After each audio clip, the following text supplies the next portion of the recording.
Olá, muito bem-vinda, muito bem-vindo no programa Mais Saúde, que hoje recebe novamente uma pessoa muito especial, o Dr. Salomão Caruy. Ele é médico, otorrinolaringologista, especialista em medicina do sono, que foi a pauta que nós fizemos a outra vez com ele, mas ele também tem uma especialidade incrível, que é a litose, que é o tema de hoje, vocês vão amar. Ele também faz parte do corpo clínico cirúrgico do Hospital Israelita Albert Einstein, aqui de São Paulo. Salomão, bem-vindo novamente. Um prazer. Sempre que podemos participar e falar a respeito dos nossos temas é maravilhoso. Pois é, a litose, resumindo, o que é isso? A litose é o mau hálito, aquilo que terceiras pessoas notam no indivíduo. Então, isso é o que nós tratamos também. É uma situação complicada, né? Porque quem tem mau hálito, eu lembro tanto do Padre Léo, porque ele dizia que as pessoas que querem falar mais perto da gente eram aquelas que tinham pior hálito, né? Ele brincava, era um padre aqui nosso. E como que a gente faz, assim, quando tem alguém que tá com esse problema? Porque geralmente quem tem não percebe. Muito inteligente esse comentário, exatamente. O indivíduo que sofre de halitose, ele não sabe que tem o problema. Nós temos no corpo humano um fenômeno que se chama fadiga olfatória. E é um fenômeno nato, ele nasce com o ser humano. O que é a fadiga olfatória? Então, quando aplicamos um perfume, aí nós sentimos aquele perfume gostoso, dali 2 ou 3 horas, você vai para uma festinha, uma reunião, vem uma amiga, te abraça e fala: "Puxa, Gisele, que perfume maravilhoso, gostoso." E qual é a resposta que nós damos imediatamente? "Muito obrigado, mas eu mesmo não estou nem sentindo mais o cheiro, porque o nariz entrou em fadiga olfatória." O indivíduo que trabalha numa peixaria ou num açougue também não sente o cheiro. Você entra lá e fala: "Como é que o senhor trabalha nessa peixaria?" "Não sinto", porque o nariz tem essa capacidade adaptativa. Então, o indivíduo que sofre de halitose, ele fica inalando aquele odor constante, então ele não percebe. Daí, por isso que o autoteste, a autoavaliação, ela não tem valor nenhum. Esse negócio de juntar as duas mãos em concha, assoprar e falar: não estou sentindo nada. Doce ilusão, você pode estar com mau hálito naquele momento. E da mesma forma, se você fizer e notar algum odor terrível, também pode ser que esteja ou não na mesma proporção. O mau hálito, por definição, é o mau odor exalado, percebido e notado por terceiras pessoas. Essa é a definição. Interessante. E o que pode causar essa halitose?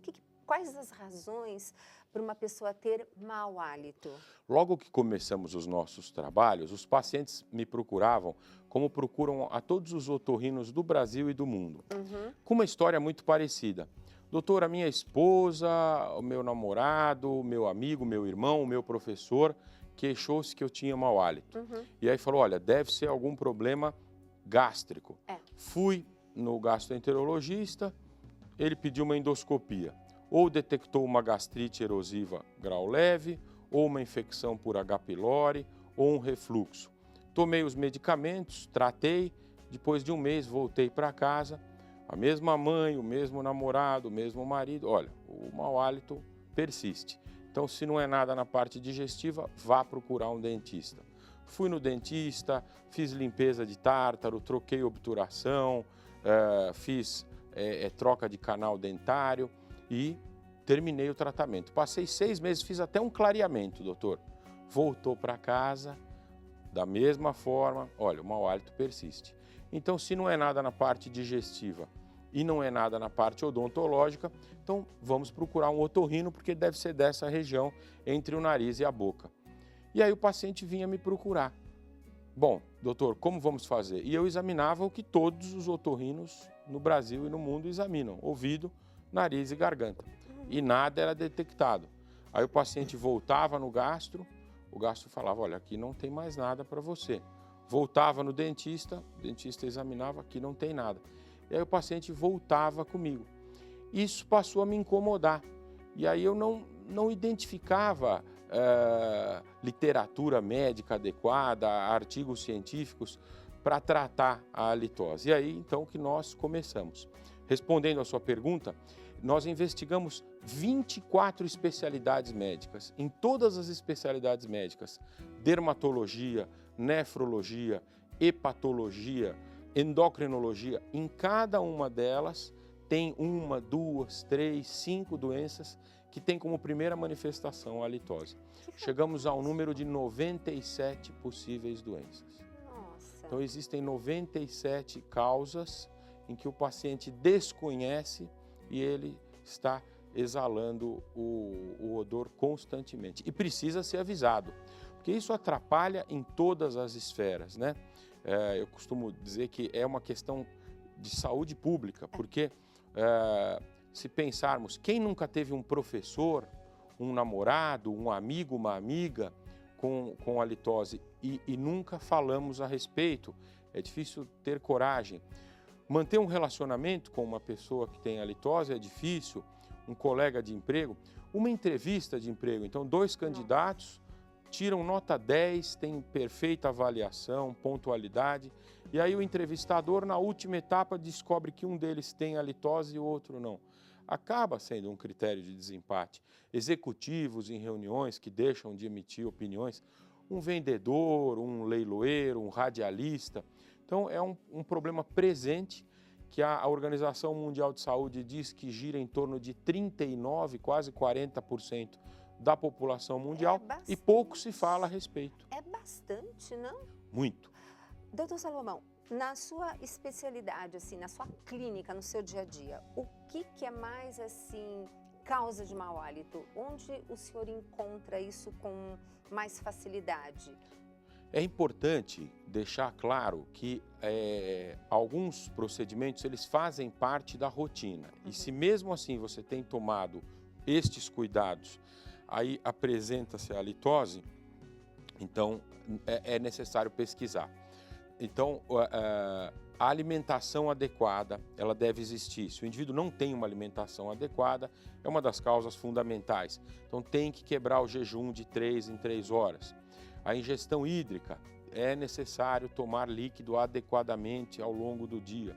A higiene oral, eu pego pacientes, uma vez teve um caso de um paciente que, doutor, eu tenho halitose, e aí em determinado momento nós descobrimos que ele não tinha os dentes nem da arcada inferior nem superior. E como é que o senhor higieniza isso? Não, doutor, acho que o senhor não entendeu, não são meus dentes. Quer dizer, ele nem fazia a higiene corretamente. Então as 4 higienizações obrigatórias de fio dental e escovar os dentes ao longo do dia. Essas são as causas básicas. Aí depois a gente parte para outras doenças aí respiratórias, adenoidite na criança, amidalite caseosa no adulto, o refluxo em determinado grau, sinusites, né? E aí assim se segue. Uma coisa que eu pego muito no meu consultório, doutor Salomão, são aquelas pessoas que ainda têm amígdalas e tinham muita amidalite e acabam tendo umas quase que crateras nas amígdalas e ali acumula alimento. Exatamente. Como chama isso? Amidalite caseosa ou caseum. São restos alimentares que ficam presos e trazem um odor terrível. Terrível. A medicina brasileira preconiza de que o indivíduo pode ou não viver bem com isso, o que parcialmente nós discordamos, né? A amígdala tem função no organismo até os 9 anos de idade, quando a criança tem por completa a biblioteca imunológica. Então, a partir de tal momento, se a halitose é presente, se traz dificuldades no seu cotidiano, aí ela deve procurar orientação para tratamento definitivo. Pego muito esse tipo de repercussão, porque eu tenho na minha anamnese a halitose, né? E quando eu investigo, é impressionante como tem pessoas... Eu lembro que tinha uma paciente que falava assim, não, depois que eu escovo os meus dentes, eu pego o cabo da escova e aperto a amígdala para retirar. Eu achei aquilo tão agressivo. É exatamente errado. Pode promover infecção, sangramento. E o odor do indivíduo que não tem mau hálito é maravilhoso. Existem feromônios na respiração, no hálito. Então, você conversar com uma pessoa próxima, com um hálito saudável, e o que eu chamo de hálito saudável Não é o hálito da pasta de dente, mas é um hálito gostoso de você estar da próximo. pessoa. É, exatamente. Então é isso que a gente deve trabalhar. Agora, você que está nos assistindo, se tem algum familiar, alguém próximo, um colega de trabalho, um chefe num departamento, como abordar, como falar? Eu acho que essa é a nossa missão. Isso. Então, nunca em forma de brincadeira, nunca na frente de outras pessoas, nem com piadinhas. Você deve falar de forma particular, direta, objetiva e rápida. Então, dá um exemplo. Abordar assim, olha, se fosse o caso, você está com um problema de hálito ruim, além da média, procure, porque já existe tratamento definitivo hoje. E pare por aí. A sua missão você completou. Aí cabe a pessoa aceitar. E fica a pergunta, você que está nos assistindo, se ouvisse essa crítica, aceitaria? Você que está acompanhando, entenderia que o problema pode ser com você? Eu acho que por aí. Essa é a grande dica.